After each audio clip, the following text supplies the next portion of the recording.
Je, umewahi kukutana na mtu ambaye akizungumza tu kila mtu ananyamaza na kumsikiliza? Sio kwa sababu ana pesa nyingi, sio kwa sababu ni maarufu, ni kwa sababu anajua kutumia maneno sahihi kwa wakati sahihi. Katika saikolojia ya mawasiliano, kuna maneno machache sana ambayo yana uwezo wa kumfanya mtu ajisikie kuthaminiwa, kukusikiliza kwa umakini na hata kukuamini haraka. Leo nitakuonyesha maneno matano tu ambayo yakitumika vizuri yanaweza kubadilisha kabisa jinsi watu wanavyokuchukulia. Kaa hapa mpaka mwisho, maana neno la tano ndilo neno ambalo watu wengi huwa wanapenda kulisikia.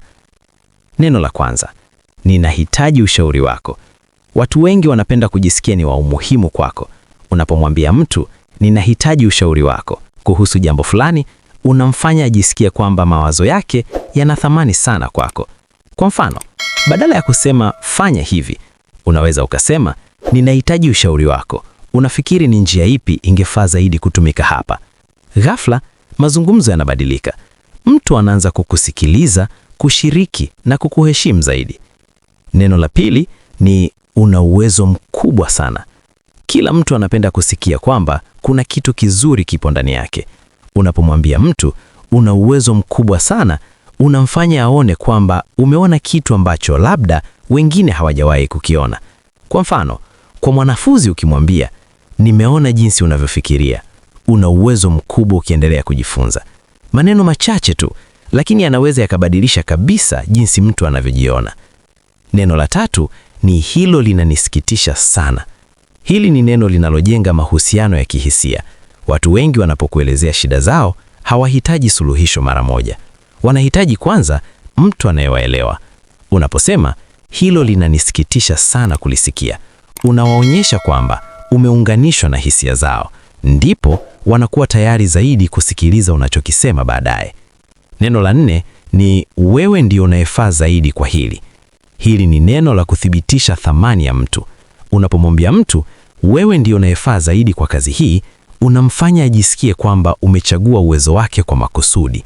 Matokeo yake ni kwamba mtu atataka kukuthibitishia imani yako kwake. Na hapo ndipo ushawishi wa kweli unapoanzia. Neno la tano ni asante kwa kuwa wewe.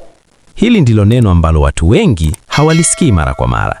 Sio kusema tu asante, ni kusema asante kwa kuwa wewe.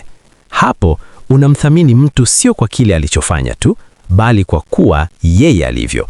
Na hilo linaacha hisia ya heshima ambayo mtu hauwezi kuisahau haraka. Mwisho, maneno haya sio tu maneno ya kawaida, bali ni maneno yenye nguvu ya kuvutia, kushikilia na kumshawishi mtu bila yeye mwenyewe kujua.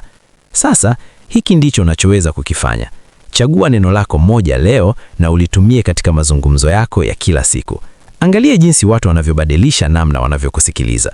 Kwa sababu mara nyingi sio maneno mengi yanayobadilisha mahusiano, ni neno sahihi lililosemwa kwa wakati sahihi. Na kuhakikishia kuwa ukiyajaribu maneno haya matano kwa umakini, hautaweza kushindwa. Utakuwa mtu unayesikilizwa kila wakati, mtu unayevutia na mtu unayeeleweka bila kusema maneno mengi. Kumbuka kuwa haijalishi uko wapi au unazungumza na nani, nguvu ya maneno haya iko mikononi mwako. Anza sasa na uone jinsi dunia inavyokuzunguka unaposema neno moja kwa wakati sahihi.